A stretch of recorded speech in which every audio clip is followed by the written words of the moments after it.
MP শিক্ষা প্রতিষ্ঠান আপনারা জানেন যে বিগত সরকার দীর্ঘদিন ধরে আমাদের সাথে বৈষম্য করছে। সেটা হচ্ছে যে আমাদের আমাদের আপনারা জানেন যে আমাদের সারা বাংলাদেশে স্কুল কলেজ মাদ্রাসা অনেক প্রতিষ্ঠান রয়েছে। এই প্রতিষ্ঠানগুলো সরকার আমাদেরকে এখনও বেতন দিচ্ছেন না এবং এই বিগত ইন্টারিম সরকার আমাদের কাছ থেকে বিগত যে সরকার তারা আমাদের কাছ থেকে ৩,৬১৫টা প্রতিষ্ঠানের আবেদন নিয়েছিল যে আমাদেরকে এমপিভুক্ত করাবে। এমপিভুক্তর অর্থ হচ্ছে যে বেতন দিবে তারা আর কি, কিন্তু তারা এটাতে এখন পর্যন্ত আমাদের নতুন গভর্নমেন্ট আসার পর এটার একটা তালিকা প্রকাশ করেনি বা আমাদের এই রেজাল্টটা দিচ্ছে না। তো না দেওয়ার কারণে আমাদের এখানে প্রায় ৩,০০০ আর কারিগরি মাদ্রাসার ২,৫০০ এই ৫,৫০০ শিক্ষা প্রতিষ্ঠানরা তারা বেতন পাচ্ছে না, টিচাররা বিশেষ করে। যেমন আমি একজন কলেজের শিক্ষক, আপনি জানেন যে সারা বাংলাদেশ না বিশ্বের যতগুলো দেশ আছে তার মধ্যে ১ নম্বর বৈষম্য যেটা থাকে সেটা হচ্ছে শিক্ষকদের সাথে বৈষম্য বাংলাদেশে হচ্ছে। যে বাংলাদেশে যেহেতু শিক্ষকরা তারা পাঠদান করতেছে কিন্তু তারা বেতন পাচ্ছে না। তো শিক্ষকরা যদি বেতন না পায় তাহলে আমরা যদি বলি যে শিক্ষাই জাতির মেরুদণ্ড, তাহলে কি সত্যিকারে যে শিক্ষাই জাতির মেরুদণ্ড থাকে কিনা আমাদের সন্দেহ আছে। কারণ শিক্ষাই জাতির যদি মেরুদণ্ড হয় তাহলে শিক্ষা করার এই কারিগর যে টিচাররা শিক্ষকরা তাদেরকে কেন আপনারা আর্থিকভাবে সচ্ছলতা করতেছেন না, তাদের কোনো বেতন ভাতা দিচ্ছেন না। তো আমাদের এইটাই মূলত দাবি যে প্রধানমন্ত্রীর আমরা একটা সাক্ষাতের জন্য এখানে আসছি যে প্রধানমন্ত্রী আমাদেরকে একটু আমাদের এই দুঃখ দুর্দশাগুলো দেখুক। আপনারা জানেন যে 13 তারিখ থেকে আমরা এখানে আসছি, হ্যাঁ, তো 14 তারিখে পয়লা বৈশাখও আমরা এখানে করছি। আমরা কিন্তু পয়লা বৈশাখে কোনো ইলিশ পান্তা খাওয়ার সুযোগ আমাদের হয় নাই, কারণ আমাদের পরিবার বাচ্চা মা বাবাকে রেখে আমরা এখানে অনশনে আসছি। তো আমরা এই জন্য সরকারের কাছে দৃষ্টিগোচর করতে চাই যে অতি দ্রুত আমাদেরকে অন্তত এই একটা মেসেজ তারা দিক যে আমরা যেন এই বিনা বেতনের জায়গা থেকে যেন আমরা ফিরে আসতে পারি।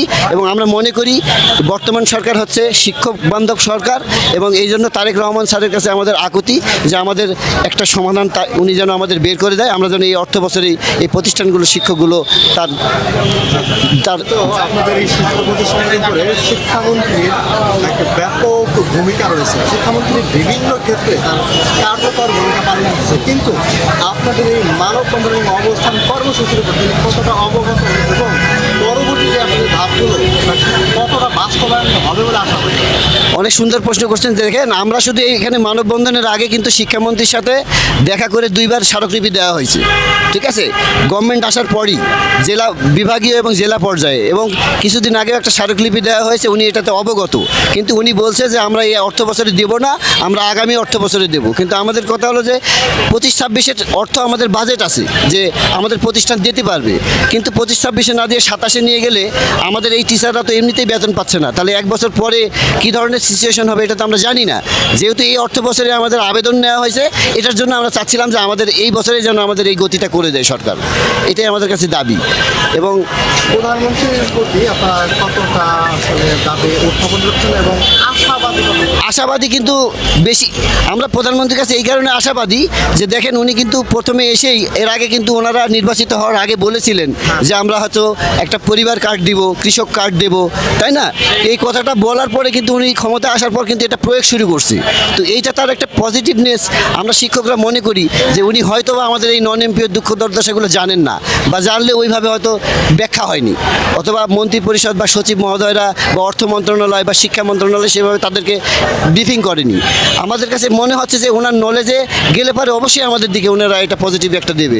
এবং আমাদের এই শিক্ষকদের দীর্ঘদিনের দুর্দশা আপনারা হয়তো অনেকে জানেন না, এই শিক্ষা প্রতিষ্ঠানগুলো 20 থেকে 25 বছর তারা বিনা বেতনে অধ্যয়ন করতেছে এবং তাদের অনেক ছাত্র সচিব হয়ে গেছে, কিন্তু সেই শিক্ষক কিন্তু আজকে বেতন পাচ্ছে না। এর থেকে দুঃখ আমার মনে হয় বিশ্বের কোনো ইতিহাসে নাই। এটা আপনারা একটু মিডিয়ার মাধ্যমে আপনারা জানার চেষ্টা করবেন। আমরা এটা একটা বৈষম্য, কিন্তু এই বৈষম্য কে তৈরি করেছে এটা আপনাদের কাছে ছেড়ে দিলাম।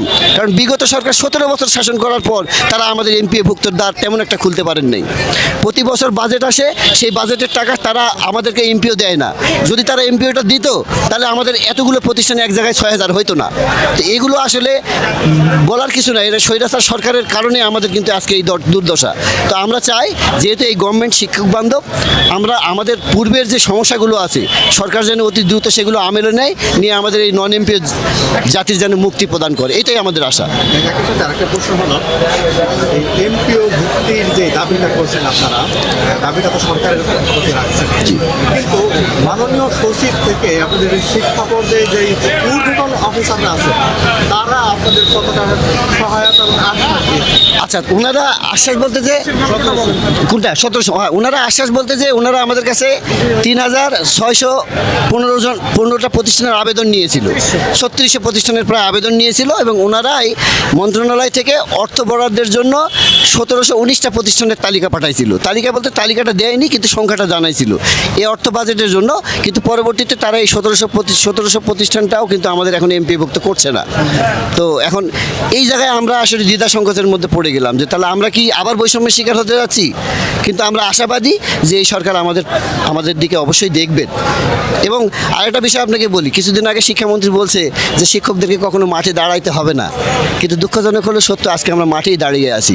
কিন্তু আমরা এখানে কোনো অন্যায় না, আমাদের দাবি দাবা নিয়ে আমরা কথা বলতে পারি না। হ্যাঁ, অবশ্যই। জি। আপনার মাঠের পয়েন্ট থেকে একটু জিজ্ঞাসা করি, মানুষ তো আসলে দুর্দশা এবং কষ্ট ছাড়া জি। তার মূল্য বা তার মূল্যায়নটা করতে চায় না। জি, জি। আপনারা এইখানে যারা অবস্থানরত আছেন রাতের কষ্টর চিত্রটা যদি একটু বলবেন। কষ্টের চিত্রটা আসলে আপনাদেরকে কি বলবো, আজকে আপনারা দেখবেন যে যারা হয়তো এখানে অবস্থান করবে তাদের কিন্তু এখানে অনেকের কিন্তু অনেকের কিন্তু এখানে মশারি থাকবে না।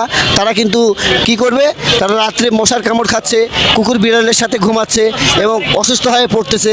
মানে তারা আসলে কখনোই কোনো দিক থেকে তারা আসলে ভালো জায়গায় যাইতে পারে না। এবং বিষয়টা হলো যে এই মানবতার জীবন, এই যাত্রা যদি আপনি এই নন এমপিও সমাজের কখনো একবার দেখেন, তাহলে আপনারা বুঝতে পারবেন যে আমাদের এদের এই দুর্দশাটুকু সরকারের অতি দ্রুত একটা সমাধান করা দরকার। এবং আমরা বিশ্বাস করি এই সরকার মহোদয় আমাদের কথা শুনবেন, এবং আমরা একবার শুধু তারেক জিয়া স্যারের একটু সাক্ষাৎ চাই। এই সাক্ষাৎটুকু যদি আমাদের দেওয়া হয়, আমরা একটু আমাদের মতো করে তাদেরকে সেই বিষয়টাকে অবগত করব। এবং নির্বাহী আদেশে এই নন এমপিও শিক্ষা প্রতিষ্ঠানগুলোকে যেন একটু তারা আমাদেরকে জিও কোড দেয়। যদি তারা বেতন এবার নাও দিতে পারে, আগামী অর্থ বছরে দিলে আমরা অন্তত নিজেদের সামাজিক মর্যাদাটুকু চাই। একজন শিক্ষক যখন সে ক্লাস নিয়ে বাইরে বের হয়, তখন যখন তাকে জানানো হয় যে সে এখন এমপিভুক্ত হয় নাই বা সরকারি খাতায় নাম ওঠে নাই, তখন এর থেকে দুঃখ আর এর থেকে যন্ত্রণা একজন শিক্ষকের কি হতে পারে বলেন? অর্থ সম্পদ তো সকলেরই আছে। অবশ্যই এই শিক্ষকগুলোর কিছুটা অর্থনৈতিক সাপোর্ট আছে বলেই তো তারা প্রতিষ্ঠানগুলো ধরে রাখছে, কিন্তু কতদিন ধরে রাখবে বলেন? আমাদেরও তো পিতামাতা আছে, আমাদের ইনকাম তো তাদের হক, আমরা তো সেটা পাচ্ছি না। আমরা পয়লা বৈশাখে আজকে এখানে বৈশাখী পালন করছি, এই ছিল আমাদের বিষয় আর কি।